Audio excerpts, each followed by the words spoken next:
discussed extensively on our broadcast team because of his kit and how powerful it is. It is available. And finally, Braum and Kled. So I'm quite surprised by XL's bans. So I think it's because Finn is a Kled one-trick, and they clearly have something in mind to pick top lane, which, fun fact, probably Urgot.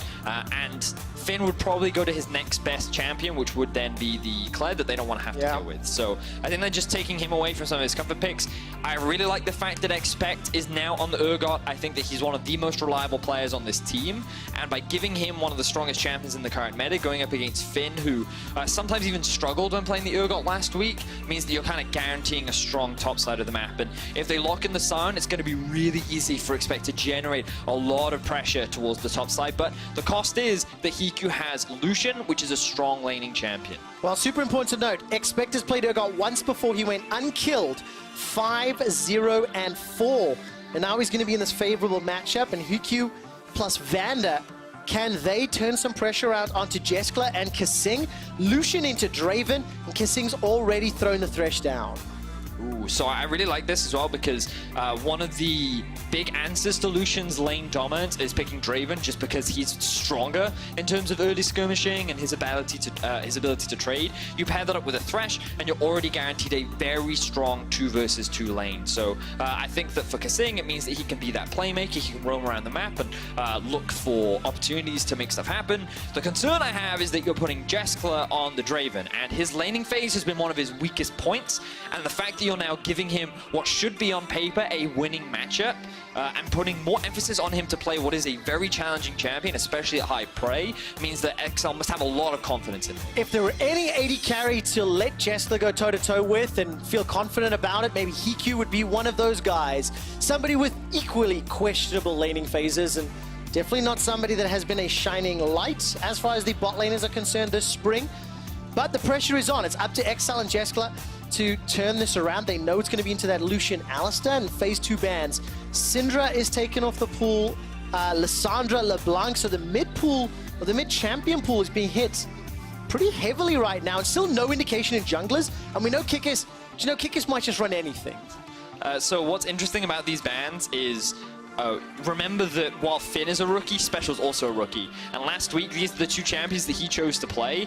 And people can say what they want about Sengax, but he's often been he's been a middle of the pack mid laner for a very long time. Yep. And people sometimes undervalue that, but he still sits at like the 5, 6, maybe sometimes even 4 mark when it comes to like top mids in Europe. And going up against Special, the experience difference is huge. So you would imagine that Sengax has a very deep champion pool that he can look to leverage. And by narrowing that pool from Special, it makes his life that much harder to actually play around. And I remember Special talking in an interview last week about going up against Nukeduck and being excited about it and talking about that matchup. This time around, Special is going to go with the golden oldie, Orianna in the mid lane. We've seen it popping up a few more times. On the LCK this morning. As well, and last week as well. So we're seeing more Orianna. It's a champion that never really goes away. Into Zoe as well. I absolutely love Orianna in the early laning phase. That passive is so frustrating to deal with the added magic damage. And might we just get another Yorick Mori? Wait, what? Where is... Locked in again. But where is it? Jungle Yorick? Or Jungle Urgot? Wait, what? Which one? I have never seen a Jungle Yorick or Urgot before. This is brand new for me, Quickshot. Wow, that is very, very surprising. Neither of them would have strong early pathing, so I love the Olaf lock-in for Kikis. You can already see that in his mind, he's like, I'm invading, guys, I'm invading. Yep. I know that I can get in the faces of both these champions very early on. Let's see what XL choose to do with this draft for themselves. Because remember, they do have until the final few seconds, last 20 seconds, to actually lock in the positions of each of these champions. What I can say for certain is that the Orianna will be played in the mid lane. The question is, where will the Urgot and the Yorick go? Well, I think if we step back from that, we'll get to that comp in a second. We've got 2 seconds left, Trevor. Okay, we'll get to it right now, since you're making me wait. There it is, Urgot Jungle and Yorick Urgot top. Jungle. What do you make of XL's team composition? Well, I can see pretty strong lanes in every lane. You know, like, what do you think? Oh. This is a tough one, quick shot. Because Yorick's not going to get bullied by Sion, but Sion's ghouls, the ghouls of Yorick So- are going to help Sion's passive. I mean, ultimately, the thing that Yorick always wants to be is a split pusher, right? Yep. You've always got to think of him like, he's not the same as Jax, but it's easy to compare the two in the sense of laning phase is pretty weak for Yorick. He primarily wants to get that Trinity Force. Once he's got it, he's really strong in the duels. Level 11 is really where he hits a spike because he has 2 points in his ultimate. And against the Sion, as you rightly said, it's a very free lane. He's not going to be challenged. Urgot jungle, on the other hand, is not a champion that I have seen played in the jungle competitively. It's clearly something that Kadril has prepared in secret. And I'm very excited to see what he does. In fact, I'd really like us to kind of track his early jungle pathing, see where he goes, see what he tries to do and where he tries to play around. I'm taking a look at how many jungle Urgot picks this season has seen around the world. And on my very quick search of over the last 50 games, not a single appearance, Vedius. Okay, good. So we get to explore this one together, and it's interesting that Kikis is running the normal champion, while Kadril is running the weird and wonderful one. Just before we jump into the game, I would like to take a moment to celebrate Kasing, by the way. This is his 200th LEC game on stage. We did ask for a party hat. I'm really upset that the party hat isn't there. But unfortunately, we couldn't make it, so I can only apologize there's no party hat. We will do better to get party hats in future graphics. I'm going to give you my celebratory song instead.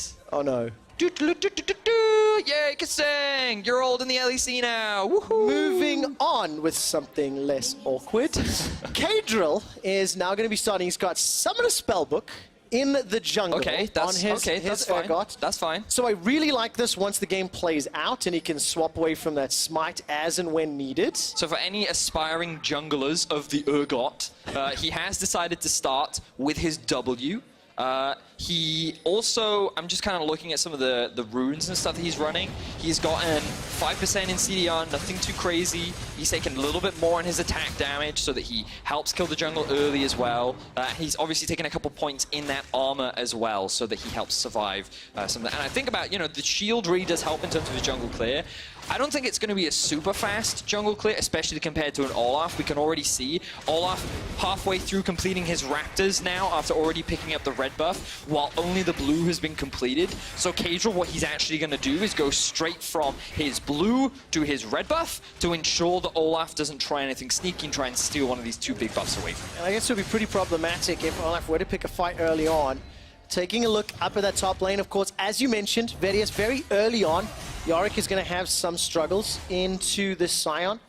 And I want to keep my track on just how much HP Finn is able to accrue with that Soul Furnace as well. I'm going to do very well. And down in the bottom lane, obviously Jeskla and Kasing starting to push forward. This is a lane that should be in control and that should be shoving. And I think the same can be said if you look in the mid lane as well. Orianna already pushing all the way forward onto Senkux. He's got the command attack and the Clockwork Wind-Up passive on those autos, so really able to shove Zoe back. So yeah, I'm really excited to talk a little bit more about this mid lane matchup, and we're actually going to have the opportunity to do a little bit of drawing as well. And while we are looking at this mid lane matchup, there are some things I really want to draw attention to. So when playing mid lane, there are these three kind of points on the lane that you really want to play around, right? And the thing is, Orianna typically has push because she can harass and she slightly outranges the Zoe, which means that the wave is slowly going to be getting closer and closer to the tower. Now, when you're being this aggressive, when you're past this point in the lane, you have to be extremely careful because the risk of a gank from here, from here, from here, all very, very high. So you have to be very, very careful, and you have to make sure that you have jungle assistance. And you'll notice that when he was playing that far up, his jungler was hanging around here, so he could have come in from assistance from this side, and as well come from the blue side as well. So typically what the Orianna will look to do is keep an eye on the positioning of this ball, right? Because every time Senkux tries to approach the wave, what Special will want to do is actually just throw the ball onto the Zoe so that he gets harassed over and over and over again. And the only reason why he's not doing it right now is because he doesn't have that jungle assistance because his top laner is too busy getting kills. Of course, we are going to jump to first blood as we are celebrating, talking about the mid lane priority. Thank you for that one, Vedius. And I'm sure we'll catch a replay of exactly how that trade kill took place in just a moment or two. And of course, if you want a little bit more about lane priority and how you can utilize it in your games, go check out Level Up on YouTube/LOL Esports. So what happened here? What we see is no jungle influences. This is a straight up 1v1. In the early levels, Yorick typically not that strong, but he has 2 ghouls alive, and they're just doing all this damage while Finn is stuck inside the W. Good flash there from Expect to dodge out from the Q damage. The problem is the passive from Finn means that he can come back to life, and with no flash available on Expect, he ends up losing his life. So this was a huge misplay on the side of Finn, because dying early to Yorick is definitely a big no-no. Giving away that gold is not something you should be doing, and that kind of 1-for-1 trade is not something we were anticipating on the caster side, hence the slightly longer I thought we were going to have a pretty discussion. slow early laning phase, to be honest, but now we see Kikis, he has got out Kadril. But what I want to do is expand this discussion, because obviously Special was pushing, Special was shoving all the way into Syncax, he's gone back, picked up the boots, the double dark seal, and now is returning to lane. So what are the next steps for XL Esports with a jungle Urgot with some lane priority? You know, where does this Orianna really want to play, or is it just about maintaining control against Zoe? So I mean, the thing is, the reason why I really don't like the Urgot pick is because Orianna's strongest during the laning phase, right? And typically, against a Zoe, you can actually build a pretty significant CS advantage because of how aggressively you can play. The problem is, you are very reliant on having jungle assistance as well, because you are so susceptible to ganks as an Orianna because you have very few mobility tools, right? But we'll get back to that in a second, because we may see Kadril's first gank of the game. Look at the minimap. Kadril's going to step forward, interrupts the recall, reset the timer. The minion wave's coming up as well. So Expect's going to bring this one up. Does Kadril go for the flash to Zane? No. Expect will just tank up the turret. He's already thrown down the Maiden of the Mist. And take a look at the cage. Not going to lock anybody in. Expect continues to take a lot of tower damage as Kadril's looking to pick up the kill and does so. But Zombie Scion can do a lot of work. 1, 2, flash away to safety. Now Finn decides to farm instead. Will not be able to pick up the kills. But look at the amount of experience and gold that is denied to Finn Scion. So there's a lot that I want to say right now, so I'm going to try my best to condense it as much as possible. First thing is that XL's strategy coming into this game has clearly been attack Finn, right? We saw it in the draft. We saw that the Urgot was flexed to try and get this Expect the Yorick matchup so that he can better scale and win on the side lane. And now after the first kill and having no flash, they wanted to try and set up a dive. So all they wanted to do was put this rookie as far behind as humanly possible. And I don't know if this is the best strategy for XL, because they're running a Draven Thresh bot lane. This is the kind of lane that you want to get ahead, you want to be playing around it. Given that they're investing towards the top side, it means that Special is at serious risk of being collapsed upon by jungle, but the bot lane can't play as aggressively as they want as well, because if you just have a quick look at the vision, you can see that it is in control of Rogue towards the bot side of the map. They have control over the scuttle, they have that control ward over the entrance towards XL's side of the map as well, and it means that Urgot can't really path towards the bot side of the map. So this Draven and Thresh that wants to try and get ahead, wants to try and snowball against this lane, can't play as aggressively because they don't have that jungle support. Now on the bright side, Kadril is able to at least pick up the kill. As you can see, he ends up getting the kill credit after this plays out, but notice how many minions are underneath this turret. I want to see whether or not Finn is able to make it back for the cannon at least, but it's a huge amount of experience and gold that's lost, in addition to giving the kill over to Kadril, and thank you to the observers who show us that. Yeah, and so ultimately the strategy is working from the side of Exxon, that they are getting Expect ahead, and he will be this unstoppable split pusher that becomes very difficult to deal with later on into the game. But in the meantime, Rogue are doing extremely well in the mid lane. They're going pretty even in farm against what is typically a tough matchup for the Zoe, and the Lucian has actually got a slight lead over that of Draven. He's already hit level 6 as well, because Vander has been roaming around so much. So while it is great for XL on one side of the map, the mid and bot lane is still going perfectly fine for Rogue. Yeah, I actually want to just quickly shine a light on just how important Kadril has been to XL. Is something we have spoken a lot about. Maybe not going to get a chance just yet, actually, as it's a defensive flash there from Special. Kadril steps in. You can see kill participation at 15. This is what I draw your attention to. 92% of all of XL's kills coming up to 15 minutes he's involved in. Kills plus assists. He's the 3rd best jungler in the league, and he's got a pretty healthy gold difference, at least in the early stages of the game. Now, unfortunately, the caster curse is real, and Kikis will get the help of Syncax to pick up a kill onto Kadril. but he is definitely the forefront for XL Esports. Now, while all of that is going on, not only have they killed the man on the front of XL, they picked up a kill onto Jesper. The lane that's supposed to be winning is now falling behind. That's one kill to Hikyu. That's a second to Hikyu, and it's Kikis that walks out smiling. So remember that Kadril burnt his flash up towards the top side of the map. He tried to set up a counter gank in mid to answer Kikis and Senkuk, setting up that play onto Special, but because of that, it meant that Kikis could just follow him into his jungle, find that kill, and then translate it into more kills down towards the bot side. So you can see here, Kadril, even with full vision of Kikis, he's not able to get away. He doesn't show the respect. Okay, we'll ignore the fact that Senkuk's missed his Q. And then immediately translate that straight back down to the bot side of the map. And this is the problem, right? If you invest all your resources top side, then it makes it very easy for Rogue to just say, oh, okay, we'll play towards bot side. He's playing Sion anyway. We're going to get our Lucian 2 kills. And it was a bold call to go with the Urgot jungle. I want to see if it can work out in the later stages of the game. Right now, Summoner Spellbook is not that valuable, but it will become as the game plays out. And XL Esports with Kadril, they're down 1,000 gold. Against Rogue. Rogue, remember, they picked up their first win of spring last weekend, and they've got a lead at 10 minutes today. Now, Kadril tried to set up a sneaky play towards the bot side. Now he's investing resources there, but he's already been spotted out by the ward that Rogue have set up. So they're playing more defensively. Kikis is already on his way down. Finn has teleport as well. And so if XL try to force this, they're going to lose. Oh, this is so scary. Take a look at Finn's positioning on the minimap. He's sat all the way back at his tower. If he wants to channel that teleport and come in with the ulti, he can. Expect can't interrupt anyway as well, so... Correct. Nothing you can do about it, but it won't take any damage at least. But definitely, I think more importantly is just the positioning and the signaling. For Finn, also important to note that with the repeated ganks and trades in the top lane, he is down 30 CS. Kikis is doing a very good job. He's ganking middle onto Special and also farming up a Storm. And this Lucian lane is doing very, very comfortably into a matchup that was going to be difficult in the draft. So, what this ultimately means is now a lot of the pressure falls on Expect to carry later on to the game. But XL have to get to that point, and they have to mitigate the strong bot side of the map that they are now playing around. And I'd love to see XL make a play towards this Rift Herald. In fact, we even see Expect roaming towards the mid. Okay, he's not going to try and make a play there. They're in fact just trying to help Special push so that he can go back to base. But oh, Kadril, he's in trouble again. Oh, the sleepy trouble bubble through the chicken camp. Now here comes Kadril. He uses the stopwatch to go golden. Paddlestar won't find a target, and Kadril survives a few seconds longer. Special's got no mana, got no shockwave, got no follow-up. The bubble trouble will not put Special to sleep. And it just feels like Kadril is getting bullied a little bit around that Raptor camp. A little bit? Trevor, he's been killed twice at this Raptor camp now.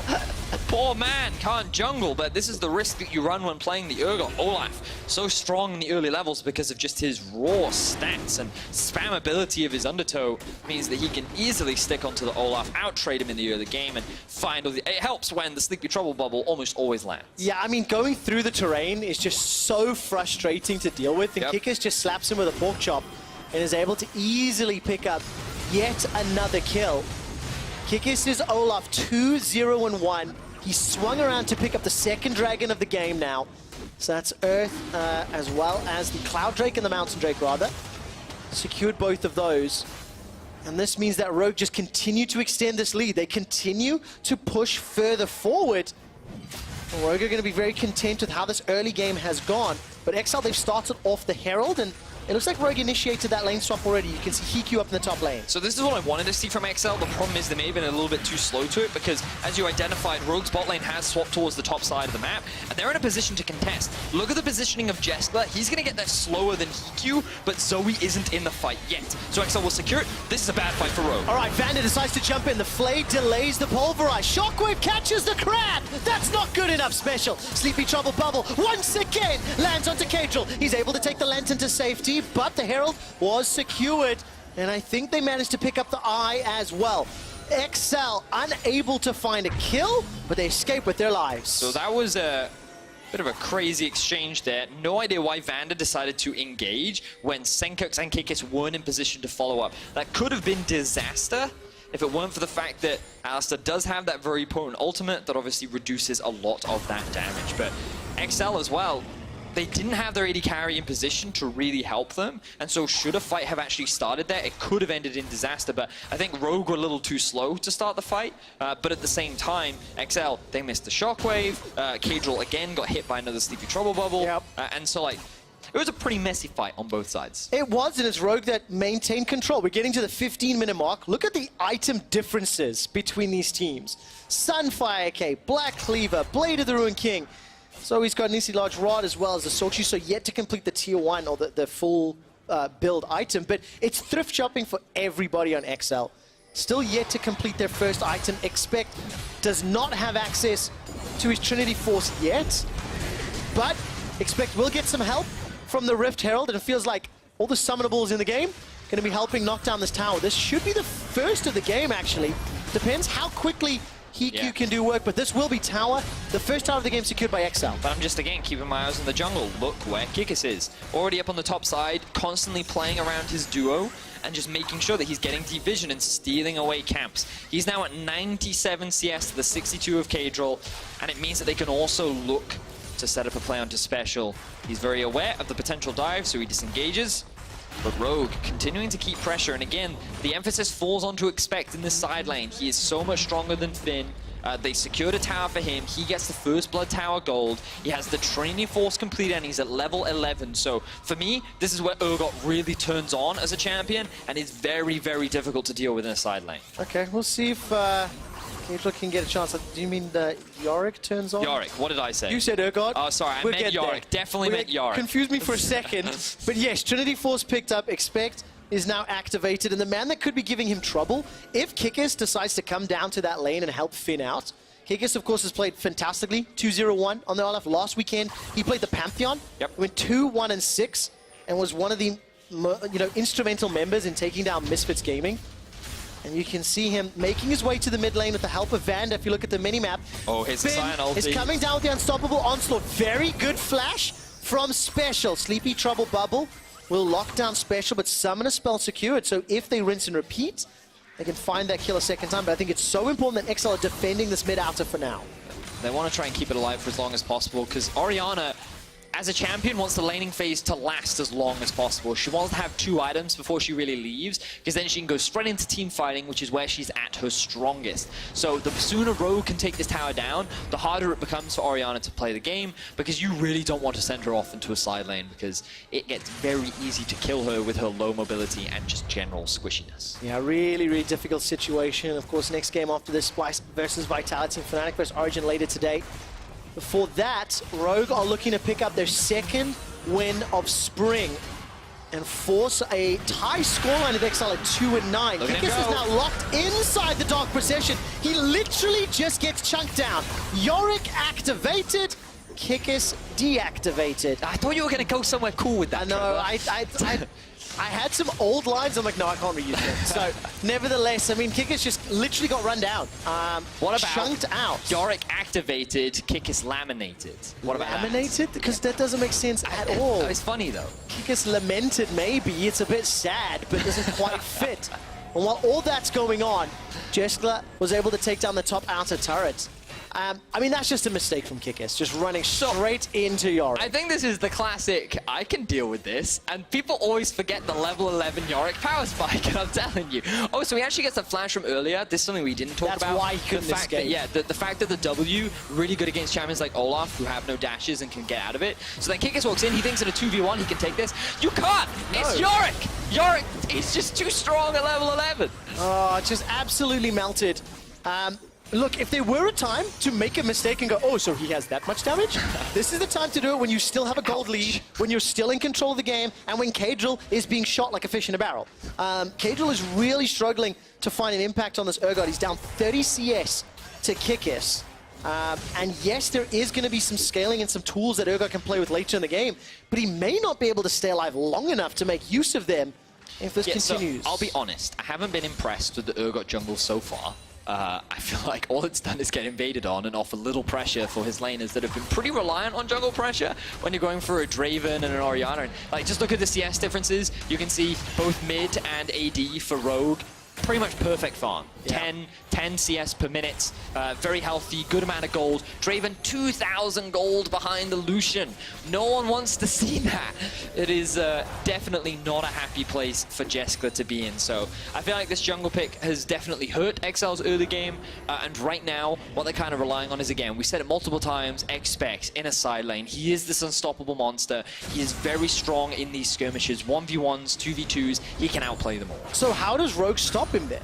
I mean, if he's going to win in like 2v2s, potentially 2v1s, with the help of the Maiden, I mean, should Rogue just be playing other lanes, putting pressure for other objectives? I mean, what Rogue want to do is, once Lucian hits Black Cleaver, he's also really, really strong, a big item spike for him. And same for Senkux. He delayed his Luden's Echo a little bit to get a needlessly large rod. It makes me wonder if he's just going to go for a very early death cap or if he just wants that additional ability power. But regardless, point is, mid and AD, very, very strong for the side of Rogue right now. The moment Baron spawns, I don't think they go for it immediately, but start playing around it. Force Expect to come to you. Don't let him split push. Instead, force these kind of 5v5 scenarios while the Orianna is pretty weak and Jessica on this Draven doesn't have a completed item build yet. If you can force those situations, then you should be able to come out on top. And I especially like the combination of Sion, Olaf being able to just turn and burn if they're in and around that objective. Very good at diving as well. Low mobility champions like the Draven and the Orianna, Thresh can't save them both. He can't peel that kind of dive from an Olaf and a Yorick. So I think Rogue have a really good composition to actually team fight against XL, but they need to make this happen, because if they just keep stalling out, then Expects, the more time he gets to spend in a side lane, the more difficult it's going to be for Rogue to manage. Yeah, I didn't quite see that redemption, whether or not that was Senkux. I think that I'm pretty sure it's Senkux. Exactly, just using it to be able to pick up something a little bit more useful. Vision is what I think. Here we go. And of course, you know, Kadril's Urgot wasn't spotted out. Leaves a little to be desired.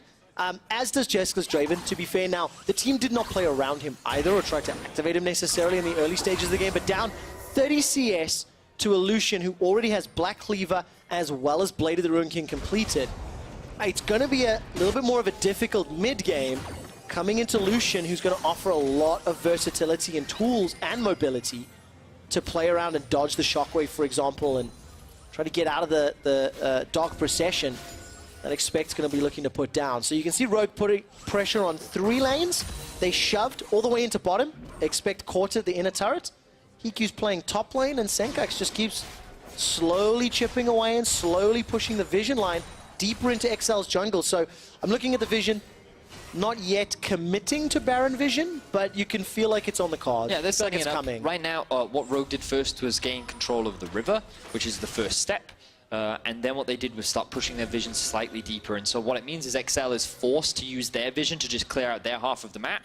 Fun fact, Rogue then get to go back, base, pick up all these control wards, and they don't have to worry about the river anymore because they know XL haven't approached it, which means they can then start to just put their control wards inside the enemy jungle and just start pushing deeper and deeper and deeper. And that makes it harder for XL to even approach the Baron pit. And then already this setup coming out from the side of Rogue. And that's why things like junglers and supports often run 2 control wards. Good guy Hikyu picking himself up 2 control wards, being a nice guy for the rest of his team. But right now, Rogue very, very strong. Yeah, got to do it. Got to push that Vision forward. Rogue have also got the Mountain Drake behind them, as well as some pretty good damage between the Olaf and the Lucian to try and burn through. But it's not going to be the quickest Baron ever. But I really like the ability to turn using the Sleepy Trouble Bubble, the Paddle Stars, the Cyanide Gauge. There's a lot of tools for Rogue to use if they can put pressure, and you can just feel this. Get control of mid if possible, shove the way forward. Here comes Finn. Trouble Bubble really hurts Expect though. But Vander took a lot of damage. I'm not entirely sure where he took it from. So now Rogue immediately lose all this pressure around the Baron buff. And this was actually a really great situation for Rogue to be in, because while they couldn't force the teleport out from Expect, the wave is just slow pushing in the bot lane, which means that all this farm is going to waste, because the blue minions are actually killing these minions, and Expect isn't doing anything with it. So he's losing farm, he's losing gold, he's losing experience, and he might be losing his life. Not this time round. Expect able to escape for now. But you can see with the build, you know, the armor boots with Sterix Gauge, Senkux with a good battle star can still chunk him out. Hikyu or Kickers would be able to pick up a kill in that scenario if they had been a little closer. Now Rogue back on Baron setup. But again, there's a lot of vision inside the Baron pit. How many sweepers do they have? Both of them are on cooldown right now. Vanders is just about to come up, so you imagine he will use that on the river. You can already see that sweeper coming through now for him as it just goes on cooldown. And they'll just be clearing out this Baron river and just making sure, okay, XL can't see anything. And again, this is step one. Gain mid priority, clear out the river, push out top wave, and then slowly get that deeper vision in. So, small mistake from Vander costs a little bit of time for his team, but not much more. We're going to 25 minutes onto the books, and Special is able to pick up his second item now. Morellonomicon there secured. So, Paddle Star onto Kasing. The Flare actually catches Senkax, but there's not enough follow-up damage. So, Kasing with the flash in his 200 professional game at this tier is able to escape with his life. But at what cost? Expect continues to put pressure in the bottom lane, continues to shove the wave forward with the Maiden of the Mists. And all of that vision that was pushed into XL's territory is now at risk of being challenged or cleared out if XL push forward. Ultimately, though, XL were a little too slow for this. Expect wasn't in position to threaten the tower when the siege was coming out from Rogue. So even though Finn loses, sure, some farm and experience, XL, they're only able to secure the mid-tier 1 while Rogue secure themselves the top tier 2. They put a lot of pressure down on towards the top side of the map, and they get some big summoner spells out from XL as well. So Rogue feeling very comfortable with the state of the game right now. Yeah, definitely a happy position in the state of the game, but if you take a step back and remind everybody the stakes, of course, playoffs is what everyone's trying to make a gambit for. We've got a potential exchange in the middle lane. If XL can turn this one around, 3 wins, 8 losses, that'll tie them up with wins with Fnatic. But look at this, Sleepy Trouble Bubble, not going to find a target yet, actually going to get the Maiden. And Rogue, they're pushing down the mid lane. Ooh, good hook. Nicely Big shockwave. done. Death Sentence comes out. Shockwave doesn't do enough meaningful damage. Kikis is dropped a little bit low, but Senkax keeps trying to fire off shots from the side. That's the engage, and the headbutt pulverized. Special tries to run away, not going to be able to do it. Kasing is already down. Jeska will get killed by a Trouble Bubble. It's a double kill to Senkax. Rogue kept playing with pressure, kept turning the knife, and they eventually found a way to put XL down. And the problem for XL is that they grouped up as a 5 to try and force the 5v5 rather than trying to leverage the Yorick split push, but also they were in a choke point. They could not get into a situation where they could stop Senkax from landing all this poke, and now K-Draw forced away from the Baron. This will be an easy objective secure for Rogue. Oh, very nicely done. Rogue are in control of this game, are in control of the flow. 6,000 gold up, 3 dragons up, a tower up. Yes, expect Yorick is going to be a thorn in their side. Not anymore. Everything else they can do, everything else they have been doing has been enough to get control and just really good decision-making to push down this middle lane. So, I mean, ultimately the mistake here from XL was trying to contest for Baron vision without having mid-push. This is why mid-priority is so important when setting up for the play, and it forces XL, because they don't want to give up this mid-tower, to just run through their own half of the jungle where Senkax is landing poke. You also have the potential engage from Vander and Finn, and it means that the moment that the team is split up, they find a very quick punish. And now this gold has snowballed to 6,000 in the lead of Rogue. And I just want to remind the fans at home that when the vote came through for who would win this game, only the fans voted for Rogue. Even StatSpot went for XL. So this could be the opportunity for the fans at home to lead in the prediction vote, Quickshot. Absolutely everybody. Congratulations to all the fans that push Rogue over the line. And for XL, just a little bit of an uncharacteristic game in some aspects, you know, like bold calls in draft with the Urgot with the Draven that did not pay dividends, did not prove to be effective enough against Rogue. Kikis on that Olaf, 2-1 and 4. Senkax on the Zoe, 3-0-3. Look, pressure in multiple lanes, Senkax in mid, Kikis up top. The minions are taking down the towers in the bottom inner. And the Cannon Wave is still going to be doing a lot of work. I mean, XL, yes, they have a pushing lane, but it's at the cost of their base. Slowly but surely, Rogue are breaking into the base of XL. At 3 items, maybe the Orianna is enough to swing in there, some team fights in their favor, but they just take so much poke from the Zoe that they can never get a successful fight. And there was the initiation that you talked about a little bit ago, Vedius, how Sion, Finn is able to engage the unstoppable onslaught. As low mobility carries, they're forced back. It means that the tower's able to be secured at very minimal cost. Now the minion wave is finally going to die at Rogue's inhibitor, and look at that sombrero. It finds nobody on the Rogue side. They're able to escape. Inhibitor number 1 will fall. The tower in the top lane is being defended by Expect, and the minion wave that XL had shoving is now dwindling and disappearing. Rogue have got supers in the mid lane, 2,000 gold Baron buff. They're going to go spend some of the change that they've accrued, and they're in control. They are poised to take their second game of the split.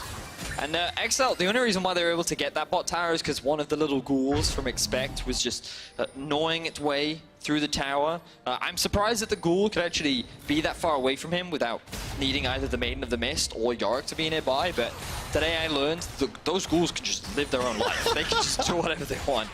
So he just ran it down bot lane. He was like, I will help you, team. I am there for you. And he nobly sacrificed himself. Not strong enough to be classified as a Winion, so we'll need to find a new category. But he did a lot of damage, to be fair. Like, if we could see damage to towers, that minion probably did more than the majority of XL. I just love the idea of a Yorick ghoul living his best life. While the team loses on you take a vacation down bottom lane, push to your inhibitor, enemy inhibitor turret. Take the turret, live your best life. As quoted by Vedius. But Rogue don't really care. I mean, Expect is pushing up in the top lane, and Rogue have been the better team today. Their draft, a little bit more understandable. It has been executed better on multiple stages, and with the exception of Finn being bullied out of lane early on, I mean, he's down 80 CS right now, it doesn't matter. Ultimately, I just think the priorities were wrong from the side of XL. They already had a winning match up top if they had just kept Urgot.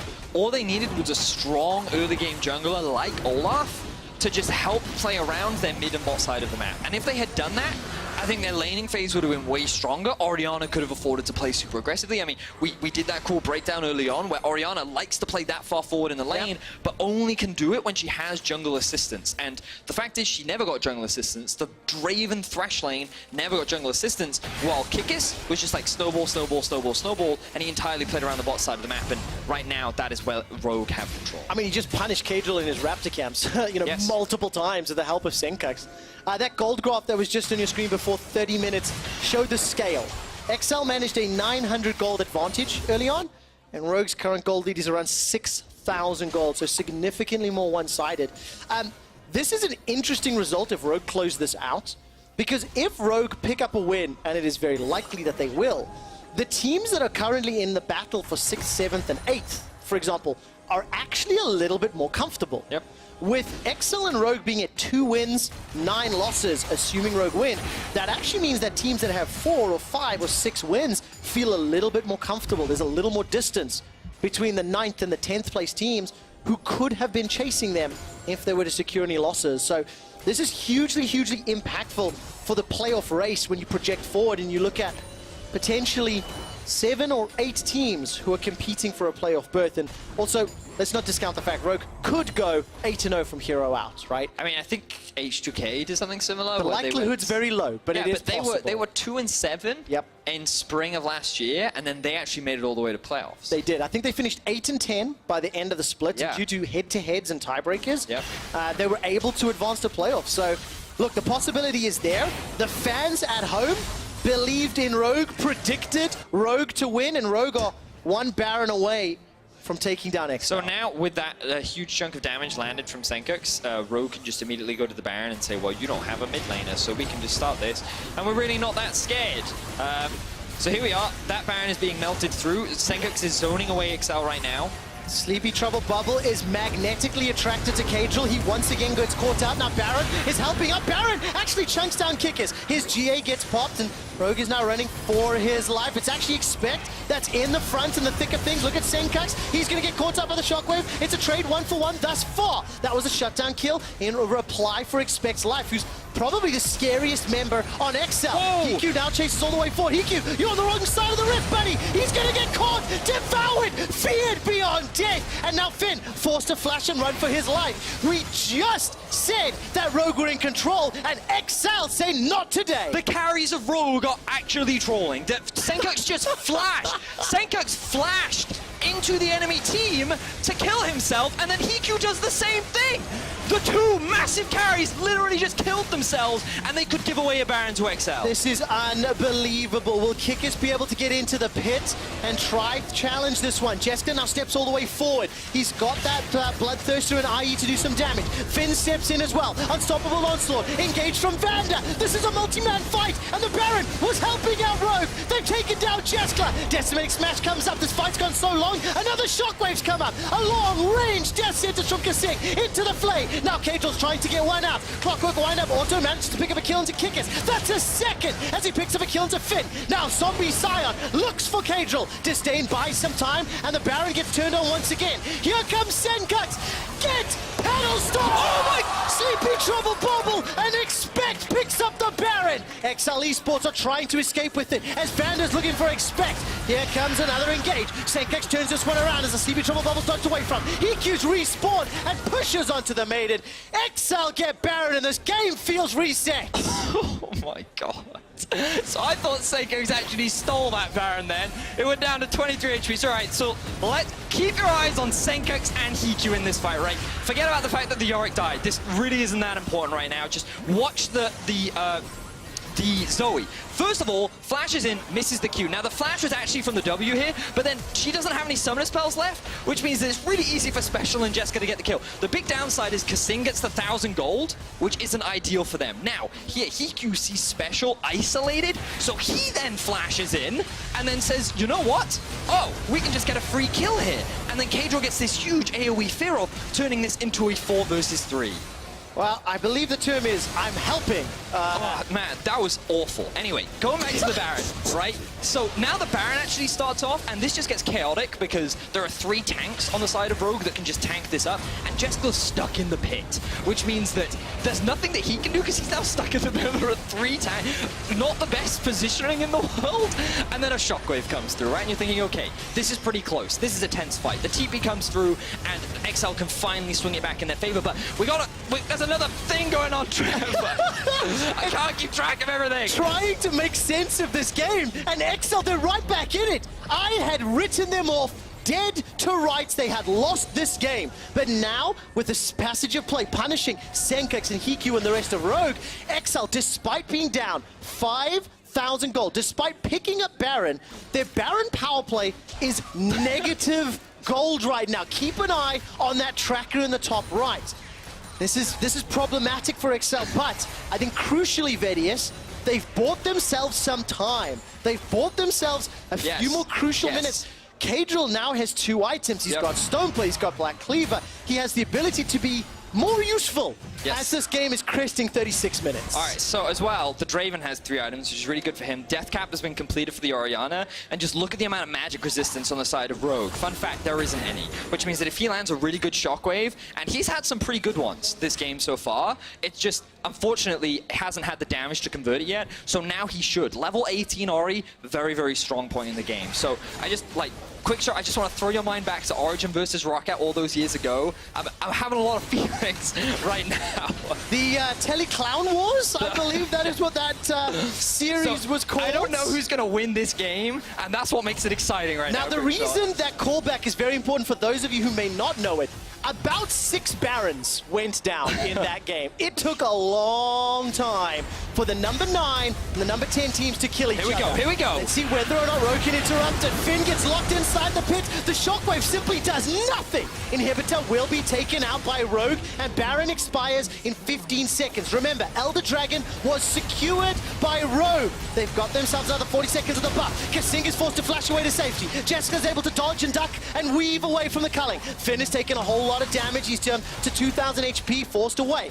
Rogue are not done yet. They're going to take the second inhibitor. So ultimately, the problem here is that XL are trying to fight a 4-Dragon Infernal, the Elder empowered team right now, and they just don't have the power. There's so much damage on the side of Rogue. If Expector's still alive, maybe he could try and make some kind of split push play, but he's dead. He doesn't have the TP, and Rogue still have 10 seconds left on this Elder. It's all about what can they get off the back of this. 15 seconds before Expector's able to respawn. Teleport is unavailable to him, and you can see the inhibitor timers on the left-hand side of your screen.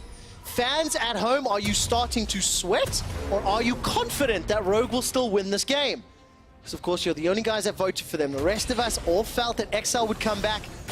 And one shining light is all of that work that Expect has done. Since Expect Yorick has become activated, he has controlled that bottom lane so much so that these minions with the help of some ghouls have actually taken down the inhibitor turrets. But also part of the problem for XL is that Expect keeps getting drawn into a lot of these fights, but they don't have pressure, because if they ever split him apart, then Rogue just engage with Olaf, Sion, and the Alistar, which means that he's almost forced to group every single time, and you see that he's the first one to die because the rest of his team can't follow up on him. So XL's in this really weird grey area right now where they're just going to have to rely on Rogue to make another massive misplay like they did in the first Baron in order to turn this game around. Oh, take a look at the damage dealt over the course of this game.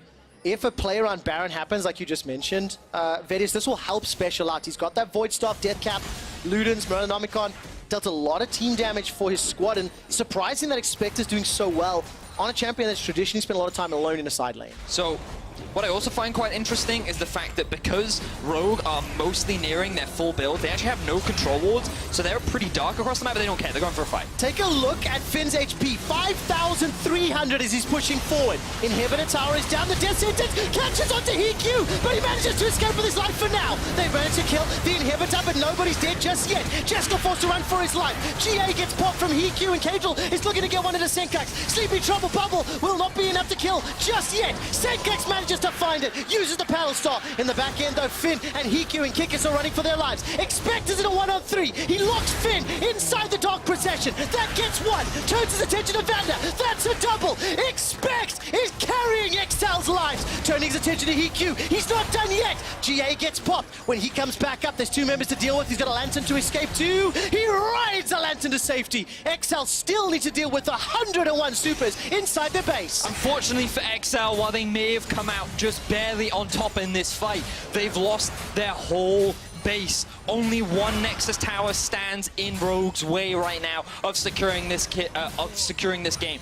Elder spawns in 1 minute, the Baron spawns in 1 minute, and if Rogue can secure either of those objectives, you imagine that it's the curtain call for XL. I love Clown Fiestas. They are so fun to watch, and these team fights are some of the most unique I have ever seen. So the rest of Rogue, they're just focusing down the tower because they know that's what's the most important. But Finn at this point in the game, he dies much. Oh, hang on. We're on the Baron. Quick shot. Let's go. 2-man from the side of XL. Kikis Look is at the there. minimap. Look at the minimap. There are super minions pouring into XL's base. No teleports are up for Rogue, and these supers are being held temporarily. Special tries to He's just back running away. it down mid. Oh my word. Okay, so Finn's running down the mid lane. He used his TP to apply pressure. XL unable to get the Baron. Yep. So this is the third Baron of the game that'll be secured. It'll be the second for Rogue. Whew. All right, so at this point you think, okay, Baron secured, 3 inhibs down, they can go get Elder as well. Surely Rogue will win the game. Surely. Nothing could possibly happen. I hope you guys at home can hear the crowd in Berlin laughing at that statement. Because with Baron, with the second Elder, the stacking Elder mechanic. And it also lasts like 5 minutes. I think it lasts 5 minutes. It gives like all these double insane bonuses. It gives 50% bonuses on all the Drakes that you have. It's like... Now, crucially, I'm the optimist, right? I look for the silver lining. Vedis, yeah, on camera I am. Off camera I'm not. 40 seconds before the top inhibitor spawns for XL, 17 before the mid inhibitor. That's on the left-hand side, which means once those double super minions are dealt with, XL will have the smallest amounts of breathing room. But they cannot afford a mistake. 4.5 minutes on Elder Dragon, 2.5 minutes on Baron, and an inhibitor in the mid lane that is now available for killing. Rogue are pushing in for what could be, possibly, maybe, the final push. What should be the final push.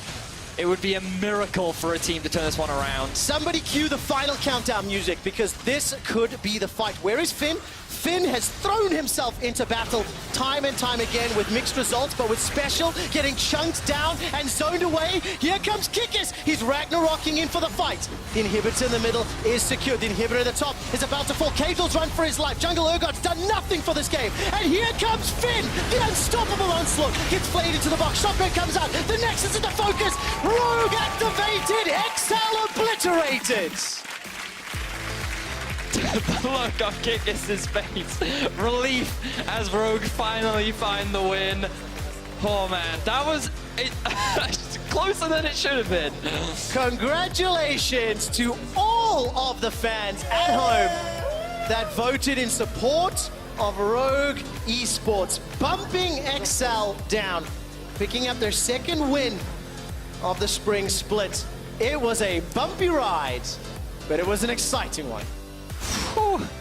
Some crazy League of Legends, man. Was like from G2 dismantling Shocker in 24 minutes to this. We've had some polar opposite games today. No, the worst part for me, and this is a bit of a selfish one for anybody who was listening, I failed to find a rhyming word with expect activated, Yorick activated, and I have so many now, obliterated, decimated. And I'm disappointed in myself, but I think crucially, bold draft from Excel that was not executed. Oh yeah. And then some pretty monumental misplays, which did not hurt Rogue in the end. No. But it could absolutely have cost the game. And you can see Expect sitting there. I mean, he really, really tried to 1v9, but it was just too heavy today. Yep. So yeah, I strongly believe that basically Cadril on this, Urgot, if he was going to play anyway, it should have been towards the bot side of the map. The fact that Expect got a kill up top, I think, got into their minds where, like, we can just snowball this lane, we can get an early tower, and then we can just kind of run away with it. You know, kind of like the Jax TSM game, when if they get him 3 kills and he's unstoppable, and you can put him anyway and he's 2v1ing. Fortunately, Yorick doesn't quite do the same thing as a Jax. He doesn't scale as hard, which meant that the Draven fell behind. Kickers played really well around the bot side of the map. fell behind. Yeah, and so I just think that the draft made it difficult for XL. They didn't play towards the win conditions, which was very much towards the bot side, and allowed that Orianna to get ahead in the mid. And then, again, I just think the big deal here was Kikis, and I think that he played very well around his carries. And even though his carries made it very difficult for them to end the game in the end, ultimately, when you have 2 Elders and a Baron, surely that's enough to What was the terminology?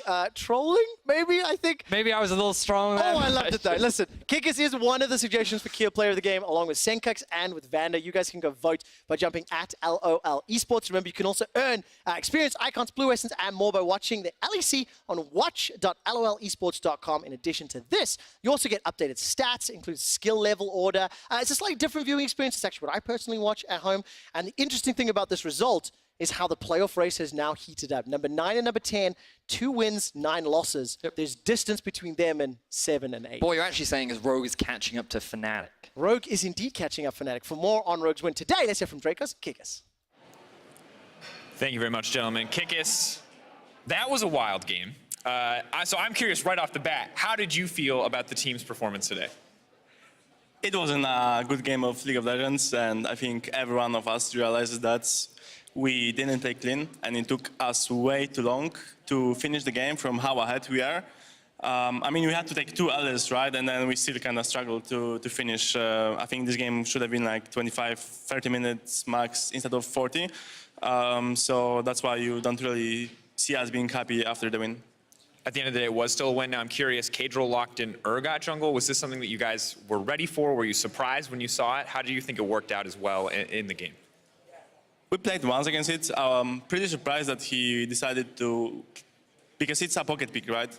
But I'm still surprised that he decided to play it into Olaf, because I don't see how he can do anything. I was dominating him in the early game, and I don't think he could really get under control over me. Now we do have some wonderful highlights from your time in this game. Obviously an immensely chaotic game. Were you still calm? You still had a pretty substantial lead, even on the back of what was a very disastrous play. Do you still feel like you guys were in control and were very calm there? Or did panic start to set in after that Baron went through for the side of XL? I think it's getting better, because I feel like in the other games, we're after you're 0-4, 0-5, 0-6, you kind of get anxious to win. And then when you're actually ahead, you're like, holy shit, is this going to be our first win? And then you kind of start to panic, and you're like, you don't know what's going on, you know? But it's getting better. We still get kind of excited when we're ahead, but we are trying to keep it down. I'm like, okay, guys, just chill. It's fine. We take our time. I mean, we had a lot of time. We had 40 minutes to think about what we want to do. So definitely had some time there. Well, it is progress. Congrats again on getting your 2nd win on the board, Kikis. Good luck to you in the future games. Hopefully a little less chaotic than this one, it's safe to say. Yeah, thank you very much, and we're hoping to get some more wins under the belt. Yeah. we'll see what happens in the days to come. But for now, that's it from us. When we come back, our third game of the day, Vitality versus Splice, right after this.